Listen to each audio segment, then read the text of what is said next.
Olá, companheiros! Hoje eu quero fazer uma pergunta simples e direta para você começar a entender toda essa situação entre táxi e aplicativos, qual caminho devemos seguir numa possível manifestação dia 21 de fevereiro, onde muitas cidades já estão confirmando. E agora, por que fazer, para que fazer, como ir, quando ir? É isso que a gente precisa esclarecer, qual é a linha de pensamento. Hoje, o que está vigorando? O que a gente deve exigir? A Constituição Federal de 88, nos seus artigos, ou o CTB, mais o CTB na Lei 9.503, ou a decisão judicial? O que está pesando mais aí? Muita gente responde que é a Constituição e o CTB, que nós temos que defender a legalidade. Mas só que a legalidade, na verdade, ela não está aqui, ela está na decisão judicial. E todas as decisões judiciais que nós temos, elas estão atreladas, elas estão sempre a favor dos aplicativos. É isso que o taxista às vezes não consegue entender. Eu tracei uma linha do tempo para vocês entenderem como alguns colegas estão presos lá atrás e fazendo muita, até politicagem com a gente. Isso não é legal. Então eu peguei e separei alguns textos para que você fundamente aquilo que você queira defender. Eu queria acompanhar aqui. No primeiro ponto, nós temos a entrada dos aplicativos. E depois a gente exige o cumprimento do CTB, o cumprimento da Constituição. A gente perde. Porque eles judicializam e nessa judicialização eles conseguem liminares, sentenças, decisões que são favoráveis a eles. Então, qual foi o outro passo? Ir a Brasília. Em Brasília, a gente tenta fazer uma lei proibitiva. A gente também perdeu a lei proibitiva e entrou um texto substitutivo que trata de regulamentação. Essa palavra é a que mais assusta o taxista brasileiro, porque eu converso com alguns taxistas e eles falam assim, você é a favor de colocar limitação no número de carros? Sou. Placa do próprio município? Sou. Carro em nome do próprio? Sou. Ah, então tá bom. Então vamos lá fazer a regulamentação dele. Não, regulamentação eu sou contra. Aí eu não consigo entender a cabecinha da pessoa. Ela está achando que são coisas diferentes. O ato de regulamentar não quer dizer que vai dar um benefício, quer dizer que vai impor regras. Nós temos muita gente fazendo jogos de palavras e deturpando as coisas. E cabe a mim passar para vocês aqui a realidade. Eu estou em mãos aqui com o decreto número 4 de 2019, tá? E ele fala o seguinte, bom, está em espanhol. Esse marco de regulação de alguns aspectos da atividade de aluguel de veículos com condutor é o decreto-lei, em sua disposição adicional, contém um mandato em governo no sentido de que deve regular a atividade de mediação e a contratação e a comercialização de serviços de arrendamento, de aluguel de veículos com condutor urbano e interestadual na Catalunha.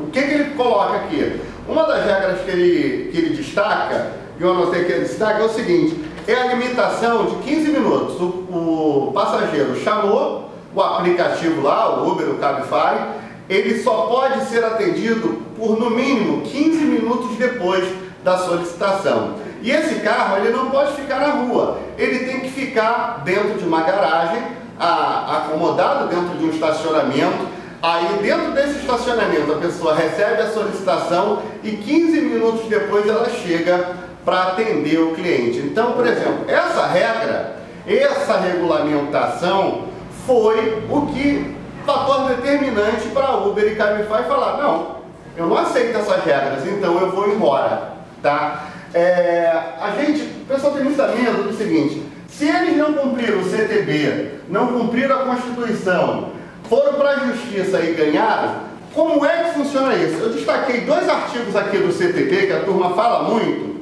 que é o 107 e o 135. No 107 diz o seguinte, os veículos de aluguel destinados ao transporte individual ou coletivo de passageiros deverão satisfazer, além das exigências previstas nesse código, as condições técnicas e aos requisitos de segurança, higiene e conforto estabelecidos pelo poder competente para autorizar, permitir ou conceder a exploração da atividade. No artigo 135, ele fala o seguinte: os veículos de aluguel destinados ao transporte individual ou coletivo de passageiros de linhas regulares ou empregados em qualquer serviço remunerado, para registro, licenciamento e respectivo emplacamento de característica comercial, deverão estar devidamente autorizados pelo poder público concedente. O que acontece? A gente entende que isso aí deveria ser a famosa placa vermelha, mas aí a justiça não entendeu isso. Eles entenderam de uma outra forma e afastou que eles tivessem de cumprir. Por quê? Os caras do aplicativo são inteligentes. Eles pegaram o documento de um táxi e o documento de um carro particular. E ele fala assim: o que está escrito aqui no documento do táxi? Categoria aluguel. O que está escrito aqui no carro de aplicativo? Categoria particular. Tá vendo, seu juiz? Esse artigo aqui é para carros de aluguel. O meu carro não é de aluguel, meu carro é particular, então é outra regra. Uma malandragem, tá? Eu estou explicando assim, numa linguagem bem simples, porque eu sei que advogados nos assistem, autoridades nos assistem, mas nós também temos taxistas, pessoas simples do dia a dia que nos assistem. Então, não adianta usar uma linguagem muito rebuscada, porque senão a gente não alcança a compreensão do maior número de pessoas. É só para entender mais ou menos como é que funcionou. Tem certas aberrações, né, jurídicas nessa história toda, mas, bom, não vamos se ater a esse fato, vamos caminhar em frente na nossa linha do tempo. Então, quando a gente faz a Lei Federal 13.640, ela não tem caráter terminativo. Se você prestar atenção, é uma lei que hoje ela nem fede nem cheira. Ela não produziu o efeito de te prejudicar ou de te beneficiar. Ela simplesmente está lá. E ela fala o seguinte: os municípios, ela resolve um problema que acontecia aqui atrás na judicialização. Artigo 30, compete aos municípios tratar de assuntos de interesse local. Artigo 22 da Constituição, da CF 88. Olha, compete à União legislar sobre transporte e trânsito. Quando a União, né, a Câmara e o Senado votaram a Lei 13.640, votaram o projeto que se tornou a Lei 13.640, ela delegou aos municípios. Aí o que acontece? A gente tem exemplos aqui, por exemplo, muita gente nem sequer comentou. Niterói e Rio de Janeiro. Todos dois fizeram decreto. O de Niterói está vigorando. O do Rio ainda não está vigorando. Ele não está vigorando. Mas todos os dois foram atacados na justiça. Só que você vai perceber a seguinte diferença. Aqui atrás, nós perdemos todas as ações. Aqui, nesse momento que eles vêm judicializar a lei e o decreto, tanto na decisão de Niterói quanto na decisão do Rio, os desembargadores no acordo, eles falaram o seguinte: olha, a gente tem a presunção de legalidade do ato administrativo. Segundo a lei federal, compete aos municípios cuidarem disso aí, então não há o que se falar. Ou seja, foi a notícia que você assistiu há poucos dias da 15ª Câmara Civil. Aquele processo foi o processo que uma pessoa física entrou numa ação popular contra o decreto do prefeito de Niterói, contra o prefeito de Niterói, contra a prefeitura, tá? Nessa ação ele conseguiu uma liminar prorrogando por mais 120 dias, foi em outubro, foi no dia 4 de outubro do ano passado, prorrogando por mais 120 dias para aquele decreto não começar a valer desde já, tá? Ele criou um vacátio aí. Ou seja, os aplicativos tinham de se adaptar. E quando foi agora, dia 4, agora não me recordo, 4, 5 ou 6 de fevereiro, saiu uma nova decisão dizendo o seguinte: não, o decreto está certo, o decreto tem que ser cumprido, o decreto tem que ter carro do próprio município, tem que pagar impostos, tem que ter uma alimentação, levou em consideração as questões ambientais, detalhes. Na outra ação que foi contra esse decreto aqui, o 44399 do prefeito do Rio, também não conseguiram derrubar esse decreto. Por quê? Compete ao município, graças à Lei 13.640. O momento agora é o seguinte: o município tem que produzir leis e decretos, vou botar o Szinho aqui, ó. Leis e decretos. É possível uma nova judicialização? Sim, mas essa nova judicialização ela deve ter resultado diferente da anterior. Então, ela será um sim para a gente. Enfim, a gente chega no resultado. Então, dia 21 de fevereiro de 2019, a manifestação que os municípios devem fazer é no sentido de buscar a regulamentação. Regulamentação não é uma coisa ruim, é claro, nenhum taxista do Brasil gostaria de regulamentar. Vamos ser honestos, não vamos ser hipócritas. A nossa vontade é banir esses aplicativos do país. Não tenha dúvida disso. Eu acho que eu não posso ser leviano aqui, mentiroso de falar que não gostaria. Esse é o nosso sentimento.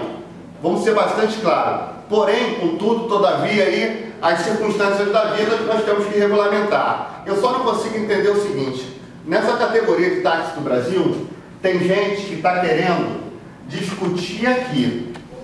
Nós estamos parados aqui e a gente deve avançar para cá. Tem colega que parece que está 4 anos no CTI dormindo e agora acordou e ainda está querendo brigar por isso aqui atrás. Isso é besteira. Então, não dá para brigar. CTB, CF, não é essa luta agora. A gente tem que combater a decisão judicial e a gente combate a decisão judicial com uma nova lei. Enquanto o taxista está perdendo tempo nessa guerra de ego, no interesse pessoal, enquanto a gente ainda bate palma para o oportunista, patati patatá, que está fazendo graça para se aparecer, pensando já na próxima eleição, os aplicativos já estão de olho nos carros autônomos, nos carros elétricos, sem motorista. Por quê? Por que a tarifa do Uber é tão barata? O motorista do Uber, ele não ganha para transportar pessoas. Ele ganha para gerar metadatas, big data. Ele gera informações para alimentar uma inteligência artificial. A primeira vez que eu falei sobre Uber no Brasil, fizeram essa mesma cara de espanto e descrédito. Esse André é maluco. Nunca que vai vir uma empresa dessa. E você está passando pelo que está passando. E agora eu estou te falando. Segunda-feira, 9h30 da manhã, haverá um debate na Emerge, Escola de Magistratura do Estado do Rio de Janeiro, onde se formam juízes e tal. E está vindo um especialista alemão, tá? Europeu, e ele vai falar sobre regulamentação de carros autônomos. Porque a justiça, e isso vai gerar muita demanda para a justiça, porque, por exemplo, hoje na Europa se discute sobre a inteligência artificial. Ela está vindo, os robôs, o satélite, o Google, mediu e falou assim: tem 2 pessoas atravessando a rua. Ele vai atropelar quem? Um rapaz de 15 anos ou um senhor de 75 anos? Se ele sabe que é inevitável o acidente. Em quantos milissegundos a inteligência artificial vai decidir se ela joga o carro mais para cá ou mais para cá? Entendeu? Então, isso tudo, eles já estão trabalhando. E o taxista ainda está preocupado se o André vai vir candidato, se o André tem interesse político, se o André senta ou não senta no táxi, quer discutir coisas que não tem nada a ver com o principal. Aprenda a prestar atenção na mensagem, não no mensageiro. É isso que eu peço a vocês. Leve essa mensagem o mais longe que você puder para maior esclarecimento de toda a categoria de táxi no Brasil. Eu sou André Oliveira, André do Táxi, do Rio de Janeiro. Um abraço a todos aí, aproveitem essas informações. Qualquer dúvida, consulte sempre um advogado. Tchau, tchau.